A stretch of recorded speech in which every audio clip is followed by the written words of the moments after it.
எத்தனை உணவுப் பொருட்களை அழுக விட்டிருக்கிறேன் உண்ணாமல்.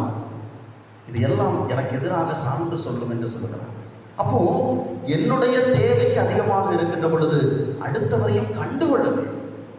இன்றைக்கு அந்த கண்டுகொள்ளாத மனநிலை தான் மிகப்பெரிய பாவமாக இருக்கிறது. எனவே திருச்சபை ரொம்ப தெளிவாக சொல்லுது, தீமை செய்வது மட்டும் பாவம் அல்ல, அடுத்தவருக்கு நன்மை செய்யாமல் இருப்பதும் பாவம். என் கண் முன்னால் ஒருவருக்கு நன்மை தேவைப்படுகிற பொழுது, உதவி தேவைப்படுகிற பொழுது அந்த நன்மையை செய்யாமல் நான் விட்டாலும் அதுவும் பாவம். இன்றைக்கு இப்படிப்பட்ட கண்டுகொள்ளாத மனநிலையில் இருக்கிறேன் என்றால் எனக்கு நிலைவாழ்வு என்பது எட்டாக்கனியாக இருந்து கொண்டுதான் இருக்கும்.